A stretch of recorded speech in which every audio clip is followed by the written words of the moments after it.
अकोल्यात खऱ्या आयुष्यात पती पत्नीवर वोचा सिक्वेल घडला आहे।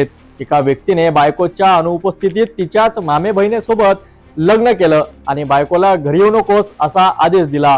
मात्र बायकोने थेट अकोला गाठत पोलीस ठाण्यातच नवऱ्याची धुलाई केल्याची घटना समोर आली आहे। हा धक्कादायक प्रकार घडला आहे अकोला जिल्ह्यात।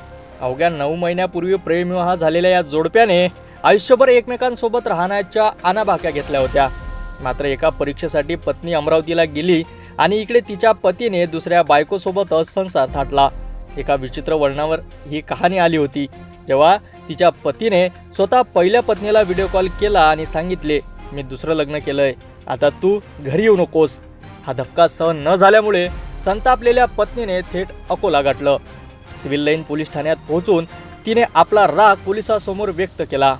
पण खरी सनसनाटी तेव्हा निर्माण झाली जेव्हा तिचा नवरा त्याची नवीन पत्नीला घेऊन पोलीस ठाण्यात पोहोचला। नवऱ्याला पाहताच महिला पत्नीच्या रागाचा कल्लोळ झाला आणि तिने थेट पोलीस ठाण्याच्या आवारातच नवऱ्याला कानाशीत लगावली। त्यानंतर तिने त्याला लाथाबुक्क्यांनी चांगलंच चोपलं। पोलिसांनी मध्यस्थी करण्याचा प्रयत्न केला, पण तिने नवऱ्याला चांगलाच धडा शिकवला। या प्रकरणामुळे पोलीस ठाण्यात मोठा गोंधळ उडाला। अखेर पोलिसांनी हस्तक्षेप करून परिस्थिती नियंत्रणात आणली आणि पतीविरुद्ध गुन्हा दाखल करण्याची प्रक्रिया सुरू केली। हा प्रकार पाहून काही जणांना पती पत्नीवर वोचा चित्रपटातील आठवण झाली असेल, पण या वास्तव्यात बायकोने न्याय मिळवण्यासाठी थेट पतीची धुलाई केल्याची घटना अनेकांच्या चर्चेचा विषय बनली आहे। आता पुढे काय कारवाई होते हे पाहणं महत्त्वाचं ठरणार।